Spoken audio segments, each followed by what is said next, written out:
Hi folks! Awesome news! Star Citizen 3.18 has finally hit the live servers. Time to fire up the RSI launcher and do the update. For those of you who don't know, it's massive. If you haven't already watched countless videos about the new features that come with 3.18, I'll do a quick summary in this video. Let's start with Cargo Refactor. Cargo Refactor is, to put it simply, physicalizing commodities you buy and sell in stations and outposts. You will now be able to move boxes and stack them in your cargo hold, either from a station or even from another ship. It is the first step in physicalizing all items in game, which affects both storage and transport.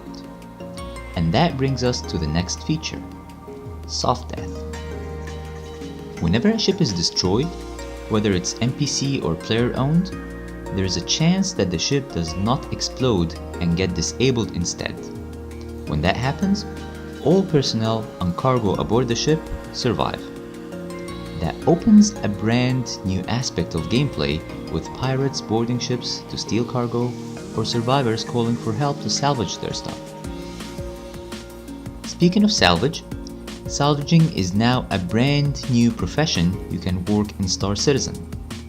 Using the new ship, the Vulture, you can now scrape the hull of destroyed or disabled ships and take that material back and sell it in kiosks.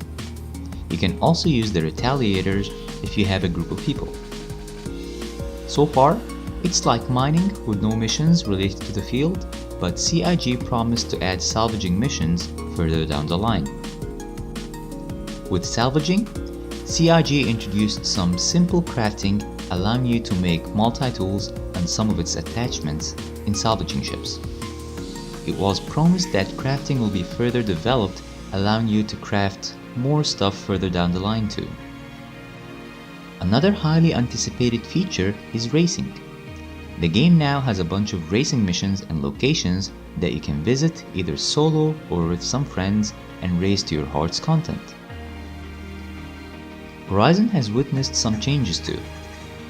First being an adjustment to its atmosphere, getting rid of the nightmare endless approach whenever you want to visit the city. With its atmosphere now at around 10 kilometers instead of 75, trips from and to Crusader's capital city are much smoother now. Also, we have some brand new FPS missions in Horizon. Similar to Siege of Horizon but at a reduced scale, you can now partake in missions to clear a complex of pirates occupying it. Similar to your regular bunker missions, but more group friendly. Speaking of Crusader, Security Post Perea has been finally opened and in business. It's now fully functional with guards patrolling the station. In exchange, it has become the only place where you can reset your crime stat. It also features a drug dispenser like Jumptown if you want to embrace the lawless lifestyle. That change makes this station a hotspot for PvP activity. There has also been some adjustments made to bunker missions where you have 15 minutes to leave the bunker after you clear it. If you don't, you'll be considered trespassing and will be dealt with accordingly. For all those who have suffered from the accidental crime stat, another great feature has been introduced. Crime stat levels 1 and 2 can now be paid off in security panels, and the guards or stations will not shoot you on sight. I'm sure that'll put a lot of smiles on people's faces. I've saved the best for last. Arguably the most anticipated feature to be introduced in 3.18 is Persistent Entity Streaming, or PES for short. In a nutshell, the game now handles server instances as shards, and shards can now remember the locations and states of everything in them. Meaning, if you drop an item on a random table in Microtech and then come back to it a few hours later, it will be there at the exact same state you left it in. Assuming nobody else finds it first, of course. And it's not just that. Having items, ships, and other stuff persist in the universe even after leaving the game and then coming back to it later realizes the dream of both CIG and Star Citizen players.